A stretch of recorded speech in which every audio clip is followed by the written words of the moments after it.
से अपील जम्मू कश्मीर के lieutenant governor Manoj Sinha की तरफ से की गई और अपील उस वक्त की गई जब राजौरी डे मनाया जा रहा था। तकरीबात अलग अलग मकामात पर फौजी हिंद की तरफ से की जा रही थी।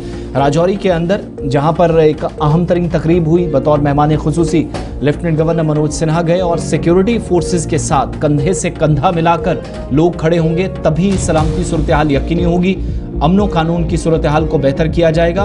और लेफ्टिनेंट गवर्नर के मुताबिक जब तक अमन नहीं होगा तब तक तरक्की मुमकिन नहीं है। ये हम सबको समझने की वक्ती तौर ज़रूरत है और एक ही फॉर्मूला है, पीस प्रोग्रेस का डेवलपमेंट की तरफ रास्ता है। राजौरी डे के मौके पर लेफ्टिनेंट गवर्नर ने एक बार फिर से पाकिस्तान को हदफ तनकीद बनाया, खुलकर कहा कि सरहद पार से दुश्मन अभी भी मुल्क के अंदर या खास तौर से जम्मू कश्मीर के अंदर दहशतगर्दी के जरिए सूरत हाल को खराब करने की कोशिशों में मसरूफ है और इन कोशिशों को जम्मू कश्मीर के अंदर जम्मू कश्मीर पुलिस, फौज, सेंट्रल आर्म पुलिस फोर्सेस और दीगर तमाम एजेंसियां उस वक्त कामयाब बना रही हैं मिलिटेंट के मुकम्मल खात्मे के साथ, उन तमाम सिंपैथाइजर्स के साथ, उन तमाम लोगों के साथ जो हमदर्दाना रवैया रखते हैं, उन लोगों के खात्मे के लिए भी काम है। और ये बड़ा काम है कि इन्फिल्ट्रेशन बेड्स को भी मुसलसल रोका जा रहा है। लेफ्टिनेंट गवर्नर राजौरी के अंदर अपने ख्यालात का इजहार कर रहे थे, अवाम से अपील की कि वो तमाम लोग जो तफरकाबाजी में इस वक्त मुलव्वस हैं, अवाम तफरका डालने वाली कुव्वतों या ताकतों की निशानदेही करें, इत्तेहाद और ताकत का मुजाहिरा करें। यही अलामत होगी कि तमाम लोग साथ हों, लोग मिलिटेंसी के खिलाफ जंग में शामिल हों, अमन और तरक्की दरहम बरहम करने की कोशिश नाकाम होगी जो सरहद पार से जारी है। लेफ्टिनेंट गवर्नर मनोज सिन्हा को सुनिए।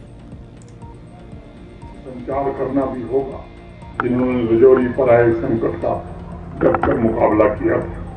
राजौरी विजय दिवस युवाओं को देश प्रेम तथा देशभक्ति का एहसास कराने का एक अद्भुत अवसर हमें प्रदान करता है। यह विजय पर्व हमें उस संकल्प का भी स्मरण कराता है कि पाकिस्तान जितनी भी कोशिश कर ले,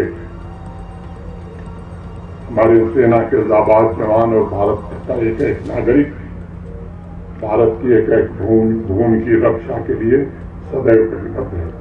भारतीय सेना के अजय सामर्थ्य और पुरुषार्थ का यह प्रतीक विजय दिवस हमें स्मरण कराता है कि हम अपनी एकता और सांस्कृतिक धारा को कभी भी खंडित नहीं होने देंगे। लेकिन ये भी सच है कि आज हमें और अधिक सतर्क रहने की आवश्यकता है। दुश्मन निरंतर आतंकी भेजकर हमारी शांति में खलल डालने का कुछ प्रयास कर रहा है। सामने हमारे बहादुर सैनिक और जवान डटे हुए हैं जो न सिर्फ उन खतरों को रोक रहे हैं बल्कि उसे समाप्त करने की भी पुरजोर कोशिश कर रहे हैं। बल्कि जम्मू कश्मीर के पुनर्निर्माण और राजौरी और जम्मू कश्मीर के विकास के लिए भी इनका बड़ा योगदान है।